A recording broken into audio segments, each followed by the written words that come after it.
been meeting guys, and it's just easy. Oh my gosh, my life is exploding. I feel like a rocket ship right now. You want to interject the command when you see them thinking about it. I was such a drama queen before. I didn't think of myself that way, but like there was, like I said, this addiction to drama and suffering, really. In today's episode at Fearless Wealth, we have Poe with us, and we're talking about victim consciousness, healing, psychedelics, the journey up to it, toxic behavior, getting back to realizing about the toxic behavior and how it shows up, and being open and receiving or surrendering, and all the really, really good stuff. You're going to want to be in on this one. And before we jump into the official episode today at Fearless Wealth, I just want to point out this is hashtag Team No Delusion. So everything you'll see, intro, midtro, intro, recording, everything is raw footage, one take. I will not be doing or redoing or participating in the whole Hollywood thing where everything needs to look polished or fake or perfect, because that's just not real life. So with that being said, welcome into the real world, and now we're jumping into the episode. It's your favorite opinionated contour, dominatrix, friend, money witch, demon whisperer, alleged demon queen, 5%er, business bitch, fake witch, apex predator, most emotional dominatrix, mental ninja, self-care specialist, gratitude guru, little driving babushka, professional Slavic American, premium ovulating Slav, luck magnet, and wealth weaver. And I missed someone, but this is it for now. And today with us we have Poe. Hello. Hi, love. Also, before we go forward, I just have to say that I've been dying to tell you how much I fucking love your whole intro. Like every time I see a video and you do that, I'm just so happy. It makes me smile so hard. I love it. And I'm like, how does she remember? Well, it's just like remembering your normal name. Right? Like if people would like describe yourself, you'd be like, well, you know, like I'd be like, oh, what's it? I just collected all the titles. And this is the thing. It came organically because it started as your favorite opinionated contour friend. That's how it started. And then Money Witch got added. And then people, I even added like the fake witch. It's like people cussing at me and telling you're a fake witch. I'm like, okay, I'm gonna add that one too. So good. It literally made everything.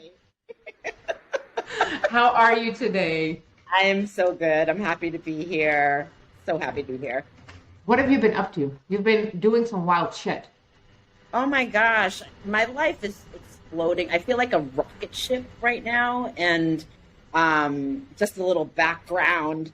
I feel like I just closed a 10-year cycle of like in the soil healing. And now I'm in this new cycle of creation, abundance, and expansion in a whole new level. So I've been like having this desire to connect with people more because I'm very hermitish, but like I'm finding myself wanting to like, I don't know, expand my reach of connection, feel more engaged, more available, in all kinds of ways. You know what I'm saying? Like with dating and sex, or like with clients or meeting new people. So yeah, and I'm gonna see you next week.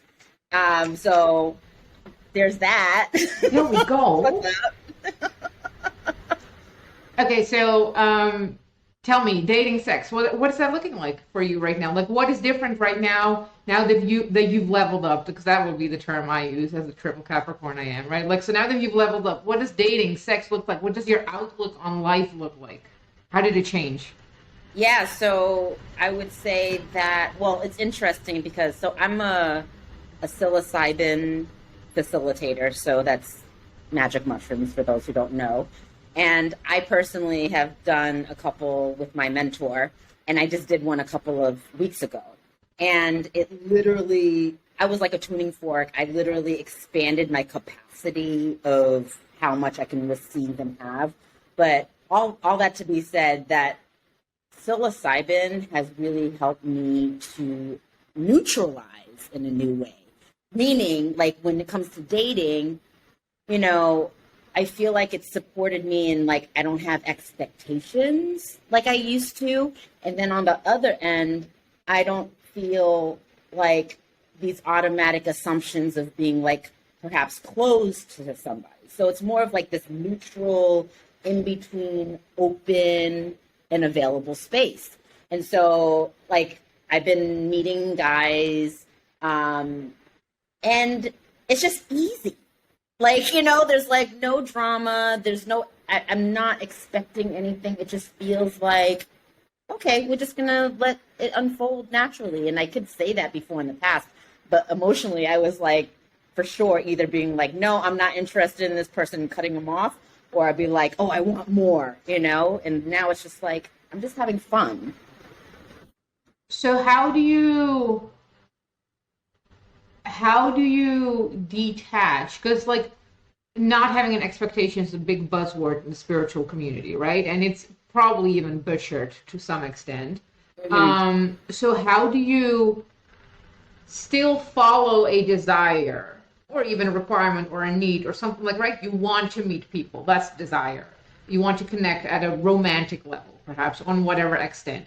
How do you remove the attachment or expectation on like for yourself? And I just want to take a moment, I promise we'll be right back into the episode, to announce the excitement about my membership world. Some of y'all might have probably already seen it online, pass it everywhere. I'm beyond excited. What we're going to do in the membership world, and what we're already doing, is we have 4 meetings a month. We have a self-care, we talk about gratitude, future folding, money things, and always a surprise element. And why this is so important to me is because all the social media constantly distracts you, constantly bombards you with algorithms just to keep you engaged and enraged and annoyed and therefore I created this membership world. So we're among like-minded people and we have all the same focus, leveling up in life, whether you're a business person, whether you're a mother, whatever you want to do in life. The steps might look different, but the goal is the same. We're all flip-flopping up the Mount Everest in our flip-flops. And we're going to win at it. All at our own pace, but all with the same mindset. It's only $44 a month. You'll find the details in the description of this episode. Come in, you'll love it, I promise. See you in the episode again. So, the work that I do is it's all about the energetics and somatic.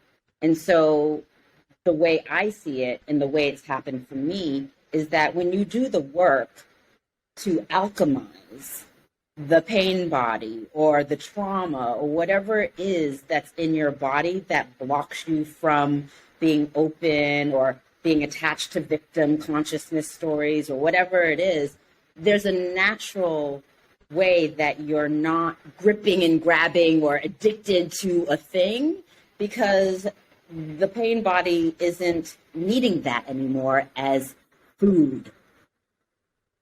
Do you know what I'm saying? Like before, there was like my pain body was just so addicted, so needy, or so disconnected that it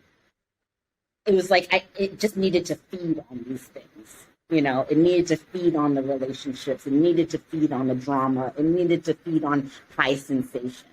And now, I was just actually talking to my friend the other day saying like, it's been for a while now, but now I'm seeing it more in the relationship realm, which is that I'm not addicted. Hello? Uh-oh. Grabbing another moment of your precious focus just to talk about the other 2 courses that I have.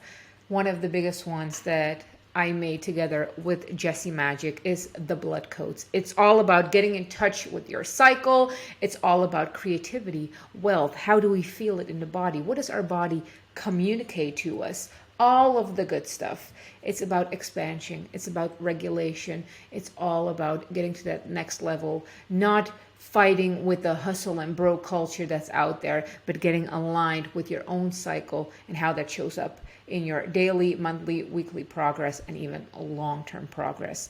The blood codes you'll find obviously in the description, and then we have my big baby, which is the Dom course, which is a 2-part course. One part is all about becoming a dominatrix, whether that's professional and commercial out there, or whether it's just to understand fetishes and explore fetishes. It's about 40 hours of video and audio footage. There's a 7.5 hour fetish library where I go all into all the fetishes that exist out there. And then the second part is all about embodying and embracing the dominatrix archetype. Boundaries, empowerment, undoing belief systems that are not working for us or that we gained along growing up, cultural or environmental stuff. So let's go into it also in the description. I'll see you inside. Oh, there you are. I hope it's not gonna. Let me close, because it's still recording. Okay, let me close literally everything. And I mean everything. Again, I'm keeping all of this in. Like the app shut down on me. This is life. Like, okay, everything is closed. Okay, continue. So you saw it more and more in the realm of relationships. Yeah, so, what I was going to say is like, I was such a drama queen before. I didn't think of myself that way, but like there was, like I said, this addiction to drama and suffering, really. And so now I find myself just enjoying peace. Like I never thought I would be that person who'd be like, have peace, and like peace actually feels good in my body. And so, and I want more of that. So to me, it's not worth, all the other extras. But honestly, I don't even need to make it happen. I'm just naturally not needing the drama because of the healing work that I've done in the somatic space. Right. And what would the drama look like for you, and how you would like hunt for it, or like how would it look? How would it show up for you? Oh, there was different ways. One way would be like, if my partner wouldn't respond to me by a certain time, like a very stereotypical situation like that. Like they didn't text me back or they didn't call me back, and getting anxious, and then like creating a problem, and then like needing them to like soothe me because of that. That was a very common one before. That has not been around for a while. But then another one, a big one that I used to do would be that I would blow up the relationship. Like I would get really angry, and this didn't happen in all my relationships, but like when there was a lot of intimacy that was touched, there was a part of me that would get activated in my trauma, and then I'd sabotage the relationship by raging, honestly.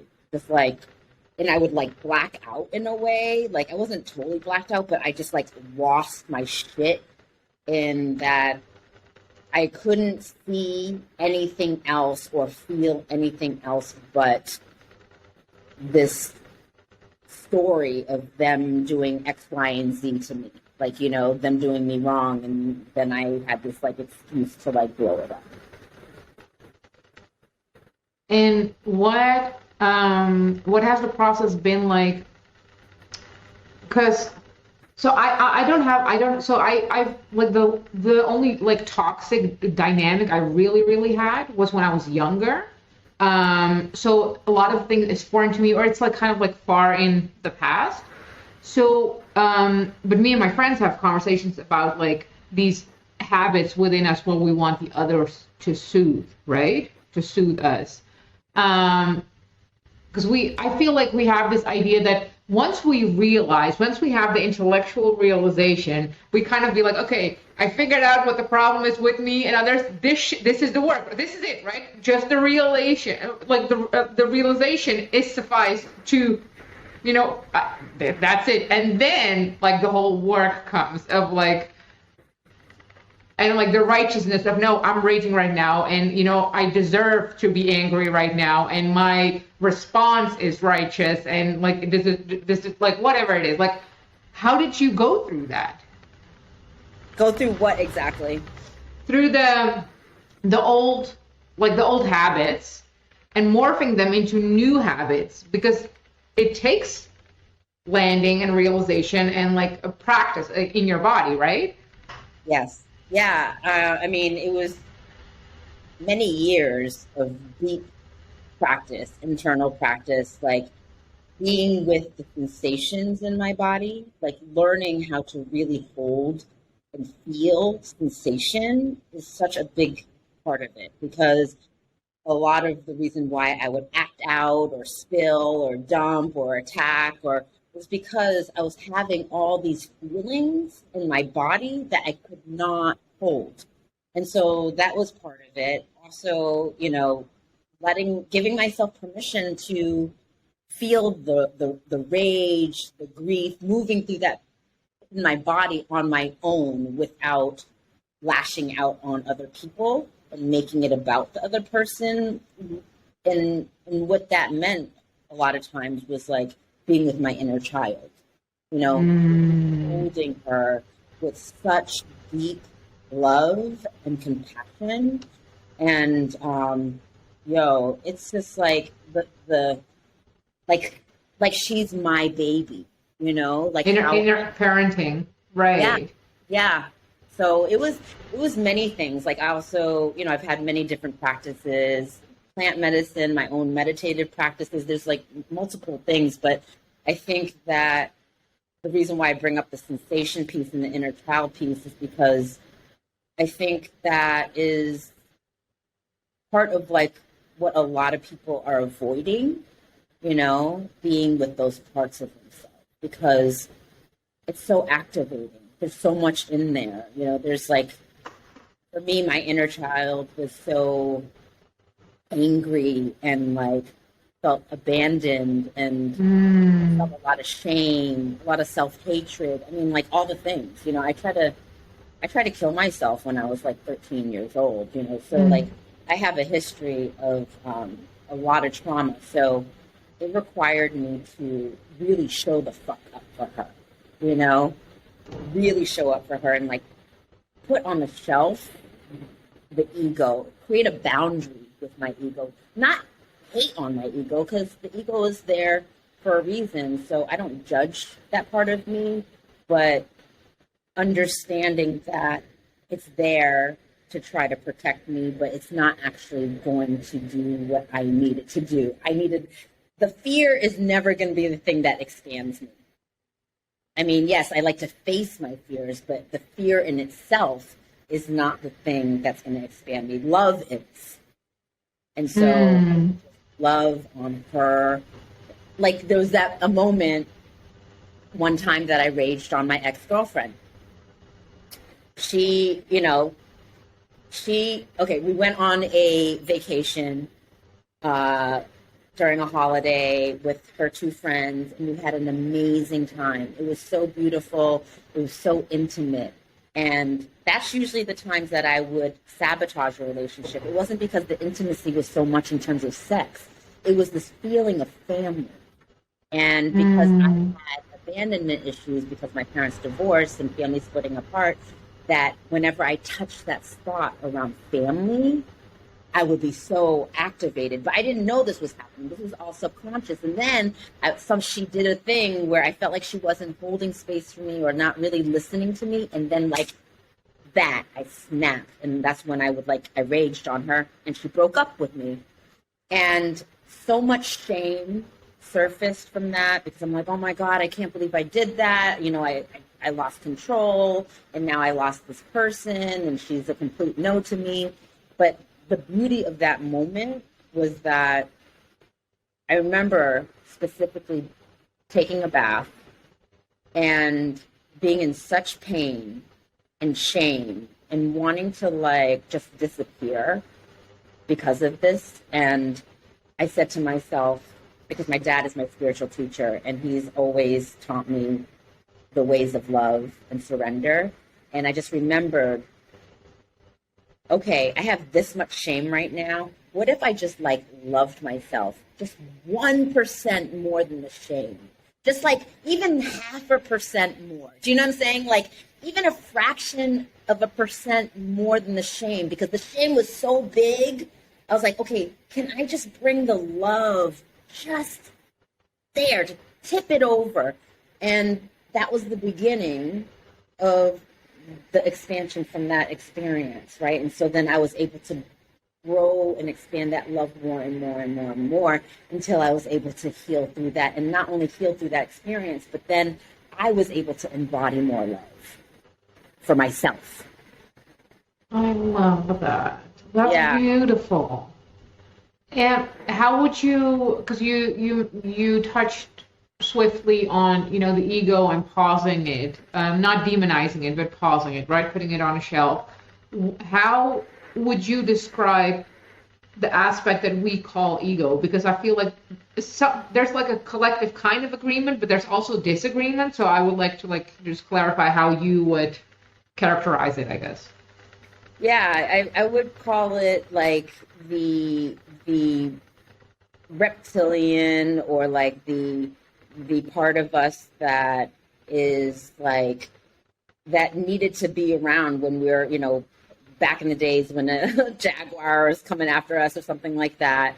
And I feel like, it's funny because sometimes I'll use an example of dog training, because I'm a huge animal lover, by the way, and I used to be a dog trainer, and that's why I use this analogy, because sometimes, like, we have to tell our ego, like, notice it ahead of time, because we know the pattern starts coming up. And so if we catch it before we act out, it's like the timing of when we catch it is so important. You might notice it at the beginning when you start your practice after the fact, right? That was me. After the fact, oh, I did that thing. And then as you practice, then it gets closer and closer to the moment of like, oh, I'm doing that thing right now. I see that now. There's more awareness. And then you see it and you feel it before you do the thing. And so when you dog train, you want to interject the command when you see them thinking about it. Right. Not when, and that's more effective than when they're in the act of doing it or after them doing it. But I say that all to say that I think timing is really important. But I see ego as the part of us that is trying to protect us from anything and everything that is unknown, anything that's like in the dark, what we have not experienced, and it wants to keep us there because it just feels safe and it's comfortable, but it honestly just keeps us in the box. I love that. And I love how you touched on that behavioral part, because I don't know whether it's AA. Last year I read the AA book, which is quite good actually. It has quite some valuable stuff in it. And then yesterday I was reading a book, and they said something along the lines of, an addict never chooses in the moment to be to act upon its addiction. It started several moments, days, hours before, right? When that voice starts creeping in and you start kind of negotiating with that voice. So I love that you, the bad things never happen in the moment. They started prior to that. It's so true. Yeah, I did 12-step actually at one point. So love it. That was supportive for my healing as well, because it really helped me with getting clear about my victim consciousness and how I was how I bounce around from being a victim to rescuer and perpetrator, and how I was just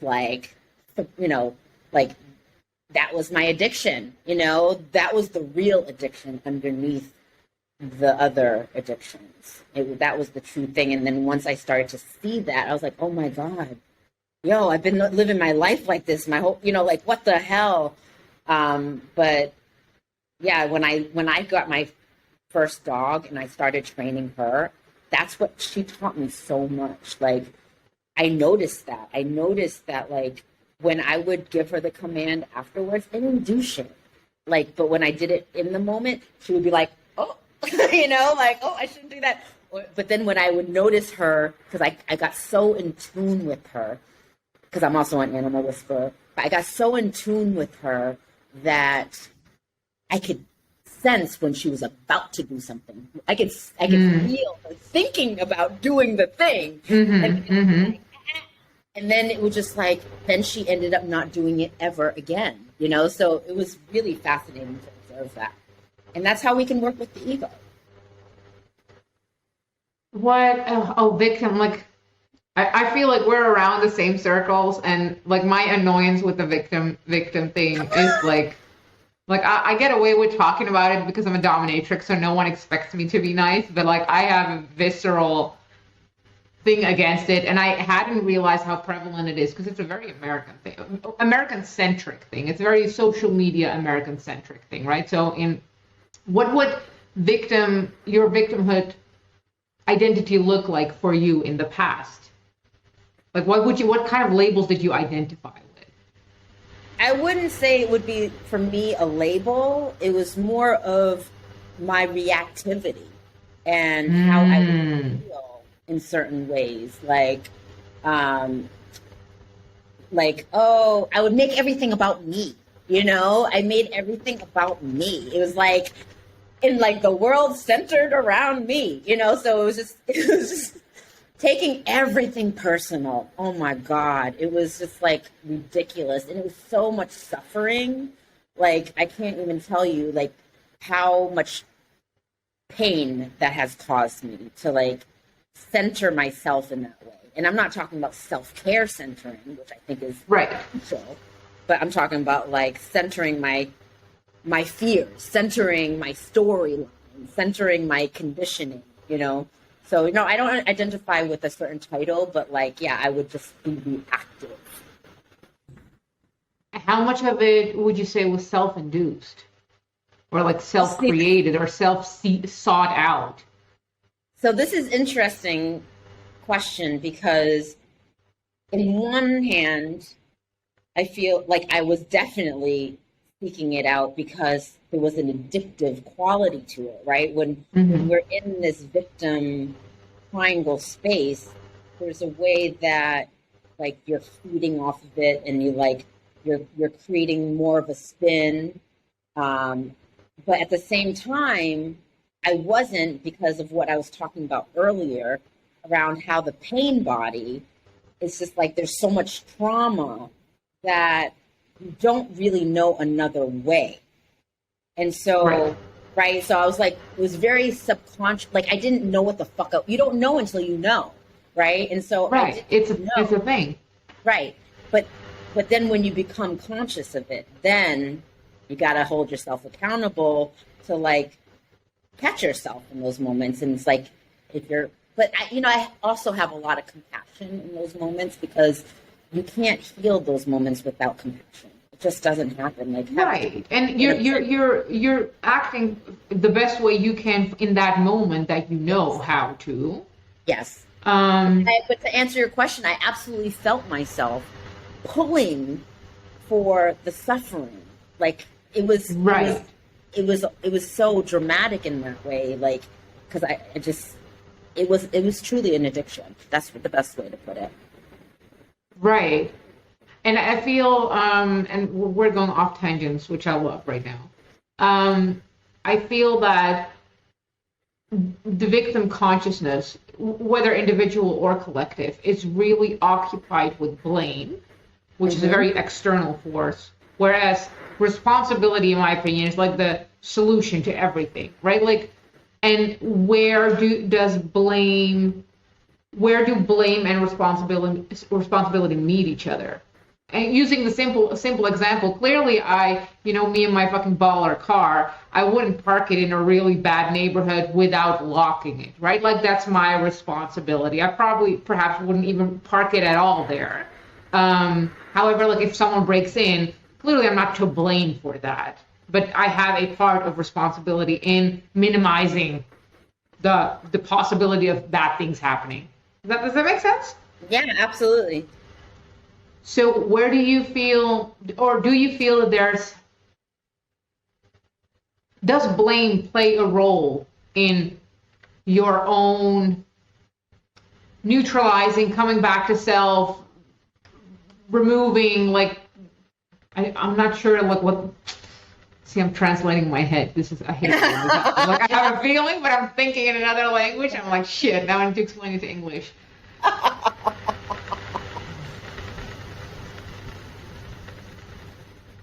Okay, how much did blame play a role when you were reactive? Oh, oh, hell yeah. Like, yeah, a lot. Like, I was, and it's both ways, because blaming other people and blaming myself, it's like, it was like a tennis match back and forth. Like, it's just like this judgment, constant judgment, and that creates the spin, right? Where you just lose yourself.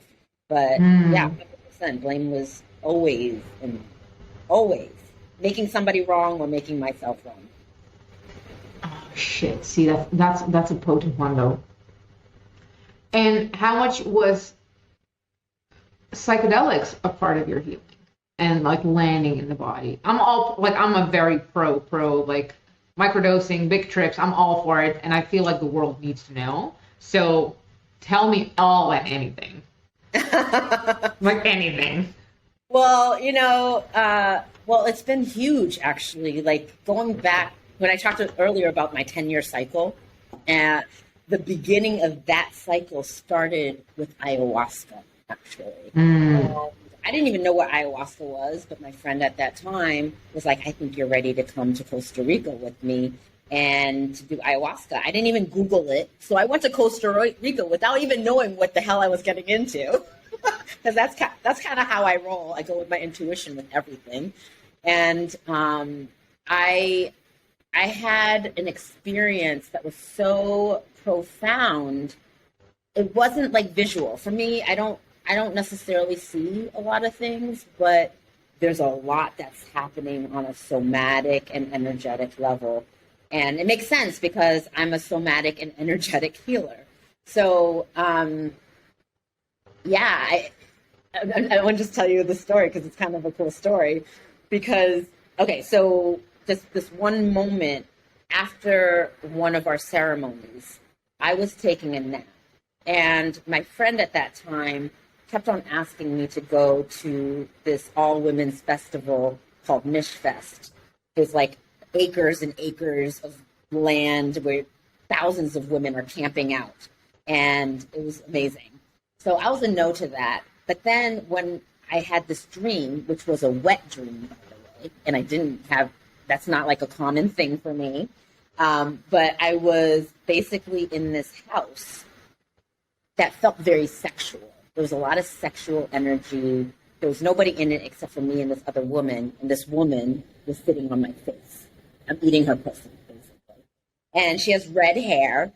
And at that time, I had never been with a white person. So it was like, what's happening right now? What's happening here? I was very confused. But it was what it was. And I woke up from that dream, that wet dream, with like this clarity that I need to go to Mishfest. And that was very interesting to me. And the whole intention for this journey, because when we do psychedelics, we always want to set our intentions, right? And it was all about me healing my body and my sexual energy because I had multiple rapes as a teenager. And so it was really important for me to do this healing work. So it took me to Mishfest. I went there maybe 2 months later. One day I'm just hanging out and with a few women, and this woman just comes up to us out of nowhere that none of us knew. And she's like, hey, I'm going through this program and I see that there's a workshop starting in 15 minutes called Orgasmic Meditation. Anybody want to go? And of course, I'm a Scorpio. I'm like, me. And so I go to this workshop and they're talking about surrendering and receiving and letting go. And at this point in my life, I was such a control freak, and I knew it. I knew I needed to surrender. I just didn't know how. And so as soon as they started talking about what's possible with this practice, I was a fuck yes. And I ended up, going home back to Brooklyn at that time and looking them up and just signed up for their 10-month coaching program without ever doing the practice. I just knew intuitively. So ayahuasca took me into this journey of healing with my orgasm, my body, my trauma, all that stuff. I'm getting chills as I talk about it because that's how psychedelics work. It's like, it's not just about the peak experience. A lot of times people do it for the peak experience, but the integration piece is just as important, or maybe even more. Like, literally, this ayahuasca experience took me and unfolded and integrated for years and years to come. This one experience, right? Some people are constantly chasing healing or chasing that they don't even actually give themselves the space to integrate what's happened. But this ayahuasca literally brought me on this whole new trajectory of my life of healing that I would never have gone through if I didn't do that. So psychedelics, yes, has literally shifted everything for me. And then psilocybin, I used to do it recreationally, and it was beautiful, but it wasn't until I had an experience that was a therapeutic deep dive that completely changed everything. And basically you're one-on-one with a facilitator with an eye mask on in your bed, and it's all an internal experience. And plant medicine is just profound in that they're master teachers. They know what the fuck is going on in your system. So they're so attuned, and they know how to guide you in all those places. And I love what my mentor says, that psilocybin's they're like cellular surgeons. Right. Fully agree. Well, that's beautifully said. That's beautifully said. And I feel like, they were brought into my life, and during my first facilitated experience, the mushroom said, you need to facilitate our work. And I was like, no, I don't want to do that. My ego was like, no, I don't want to do that. But then I felt the truth of it, and so I surrendered to it. But I just never saw myself as doing that. But, life is wild and crazy. You just never know. Oh, shit. Okay, I just want to touch on what you said, I never saw myself doing that. What are some of and I'm going to make a big jump and I'm going to come back, I promise. What are some of the biggest misconceptions you had as a child about adulthood, or what your adulthood would look like, that was inaccurate or surprised you?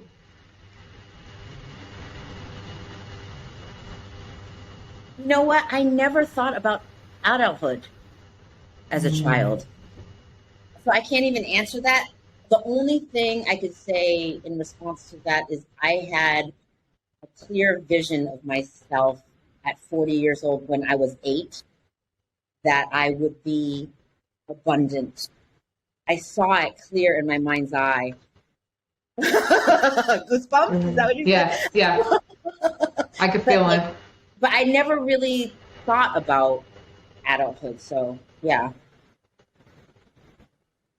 So now you are officially a facilitator. Yes.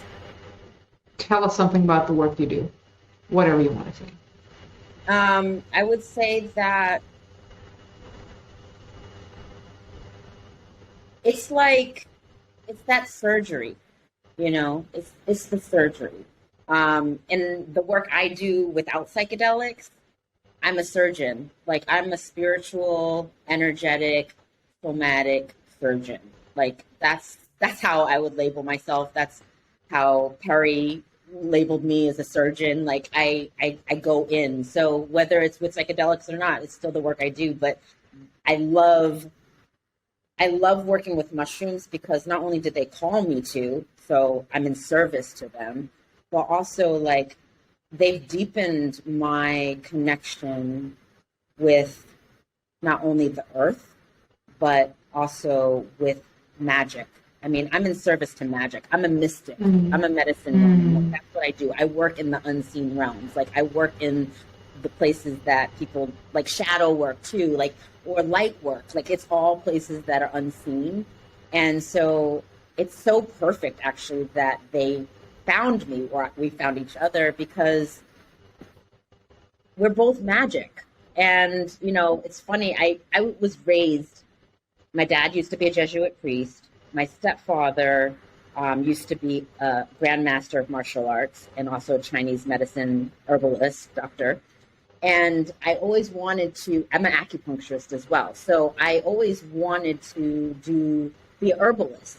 But I went to school for it and I hated it. It was like, it didn't work for me. So I always had this desire to work with plant medicine. And I thought it was going to be Chinese herbs, but it wasn't. It just didn't end up being that way. And so it's kind of perfect that mushrooms called me, you know? So it's like, it doesn't always happen the way you think. It doesn't happen the way you think.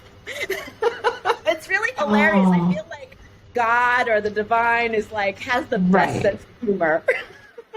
And I love it because it's still it's absolutely totally in the realm of like nature and magic, like herbs normally would be, right? But it's a completely different angle. Like, hey, oh, I love that. Makes sense because I am such an unconventional person, right? You know, like, I'm so unconventional. Like, of course it's psilocybin, like, duh, you know?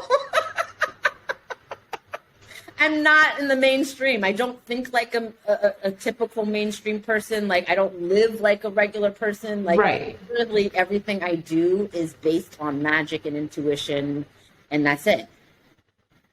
And do your teachings and your connections happening in person? Are they online? Both, depending. So I do deep dives in person. And I love that. It's like an all-day experience where we can, you know, whether like I do sex and intimacy work. I also do intuitive healing.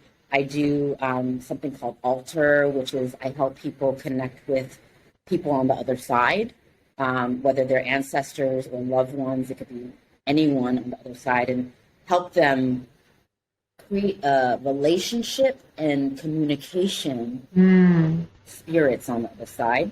So that's really powerful. And that usually involves like grief work too, because a lot of times these people have been disconnected from them.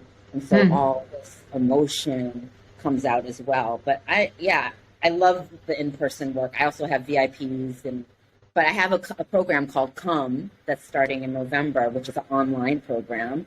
And it's for women. That's about it. Yeah, it's so juicy. I love it. So, you know, like I said, I'm a shadow worker and a light worker. And it kind of makes sense because my foundation is Taoism. And Taoism is about yin and yang, masculine and feminine, light and dark, and how they dance together. And so with Come, it's all about like where the pain body meets the erotic body. And where they intersect and how they impact each other.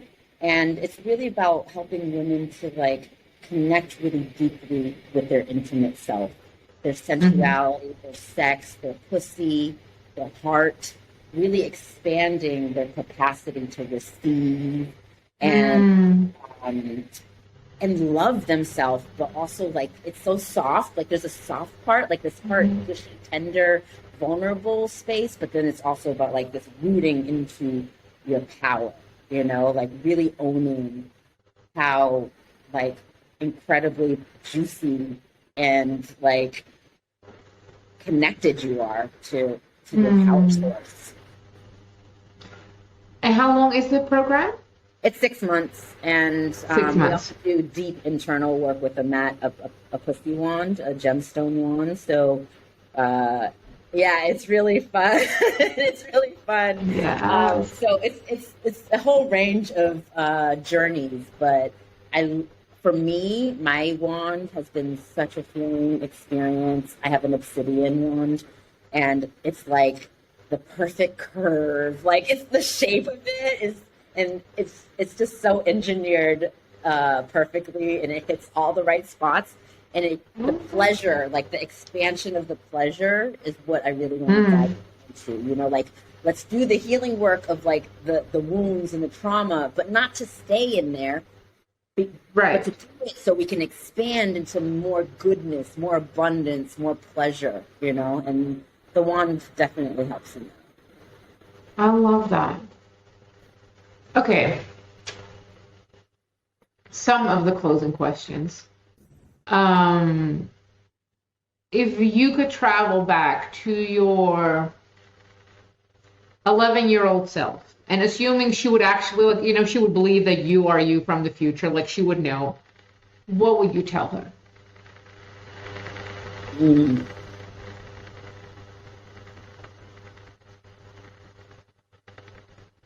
I would tell her that the first thing that comes up is you are safe and you are loved. And I think more than telling her something, I would hold her. I feel like it would be more about the touching and like, and just like letting her feel that like, I'm here. You're like, I got you. Like, I got you, you know, and like letting her feel that depth of love energetically through the body. And also, I guess I would tell her that, like, ask for help. Ask for help. You don't have to do it alone, you know, because when I was young at that time and I was like in such despair, and I created so many layers of protection because I thought I had to do it by myself, you know, and I was so tough. Like now I'm like soft, but back then, like for a long time, I was like, I had armor. I had armor, and I learned how to walk a certain way to like look like, don't fuck with me. You know, I did all the things to make sure that people did not fuck with me, whether it was talk a certain way, walk a certain way, dress a certain way. Like I would just let her know that like it's okay to let people in and to ask. I love that. Yeah. Okay, the opposite now. Your 67-year-old self travels to you today. What does she say? Ooh. The first thing I just heard was, "You the shit, bitch. You the shit." like. There we go. There we go. I love it. Yes. Because she's fiery. I'm fiery, and like she wants me to know, like, you're good. You're like you're doing, like you're exactly where you need to be. Like everything is flowing. Like just keep trusting the process and the journey. And I think she just reaffirmed the perfection that is of this moment. Future Pro just hit you with some good stuff right there. I love it. I love that. Girl, you look good still. You look good at 67. All the loving, all the greatness. I love it. Oh, that's so good. Oh, shit. Like, obviously, you'll have to come back again because, like, there's endless to be talked about all the stuff that you, like, dived into. I don't know the past tense. Alas. Where can we find you for now? I will put all the links everywhere. I expect everyone to like, share, comment, and do all this stuff. So tell us, where can we find you? Yeah, I would love to come back. This has been so fun. And people can go to my website, taoofpo.com. That's TAOOFPO. And I have a podcast called Tao of Po. So please check that out. It's very juicy. And if anybody's interested, find me on social media, Instagram, Pohung Yu. Check me out on the links. You know how to find me. I would love to connect. Thank you so much. And I'll see you on the interweb. Don't hang up yet, but I'm going to close the recording now. Thank you so much. Thank you. Wait. Were you almost hanging up, leaving us, leaving me, and everyone in this podcast without liking, subscribing, and putting on that bell notification? Nah, that's not cool. Come on, do it. And if you're feeling extra feisty today, share, tag me, and tell me what you like the most about the episode. Let's hear it in the comments. Let's hear it on all the platforms. I'll see you in the next episode.